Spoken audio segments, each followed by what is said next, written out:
When we're talking about gaming revenues, are we just talking about the quote-unquote games, or are we talking about the whole ecosystem? Because for people that don't know, gaming's definitely going a lot beyond a cartridge and a joystick. Right. Very good. Thanks for having me, Frank.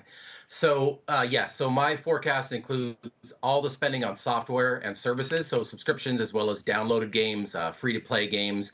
It also includes console hardware, so the PS5 and Xbox Series X and S, boxes going out the door, Nintendo Switch, stuff like that. And on the mobile side, it includes in-game advertising revenue going to developers and publishers. So actually a significant portion of mobile game revenue is based on ad revenue these days. Got it. We're going to get to that mobile game ad revenue in just a second, but I really want to talk to you about just this entire ecosystem. You're kind of breaking it down there. When we look at apparel, headsets, things like that, is that what's going to continue to grow as we go into 2021, or are people simply just going to buy more games? Yeah, so my forecast doesn't include aftermarket accessories or peripherals, so stuff that you would buy after the fact. Clothing certainly is not in there. There are headsets bundled with game consoles, but by and large, that revenue is not included, or headphones, stuff like that. But certainly, gaming culture has kind of become a much larger part of mainstream life for Americans, and all over the world, quite frankly. Esports has kind of taken off, and so there's a variety of ways in which video games have gone beyond, what many considered to be kind of a nerdy thing, 10, 15 years ago. These days, all age groups are playing video games, and it's kind of permeated the culture in many ways. You know what? Let's talk about that for a second. We have a lot of things coming up. We have stimulus on one hand. We also have vaccines on another hand.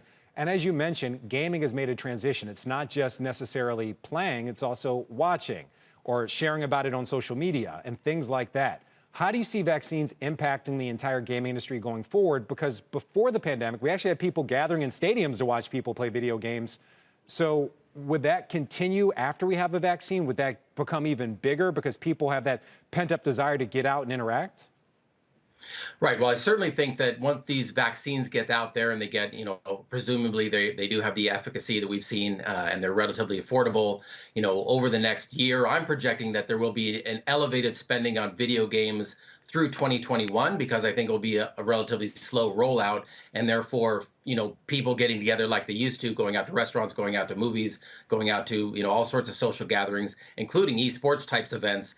Those things will come back, but I suspect that most of this next year, many parts of the world will be in some sort of partial or recommended lockdown situation, so that, the spending on video game, or the bump in video game spending that I'm looking at is partly driven by the fact that many people are at home, and this is one of their main ways, to entertain themselves, right? They've lost many other forms of different ways they used to go out and have fun and do things. So I think that it will come back. I think that there will be growth in esports specifically.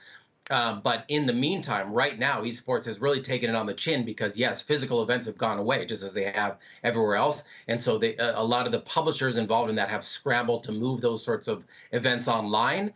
And they're making more money from like ad revenue and things like that, rather than the physical event, which it used to be, kind of more like traditional pro sports or something. So it's very much a fluid dynamic, but I do think that by 2021 or so, more people will be going out, and so there will be a return of live esports events, among many other activities that people have normally done outside. All right, Louis, we got to let you go. One quick question: we always talk about best of breed when it comes to stock.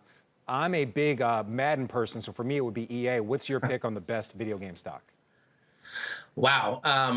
Yeah, since I focus on the technology rather than earnings per se, I've been wrong about this before when I prognosticate. I mean, I'm a fan of Activision Blizzard in many respects. I have a lot of respect for what that company does as a whole.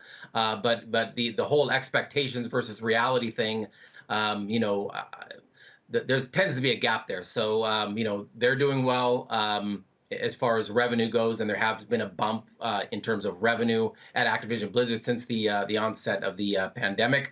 Right. Obviously, Nintendo's done pretty well, and Apple. There's a few other companies that have benefited from this. Shepard Smith here. Thanks for watching CNBC on YouTube.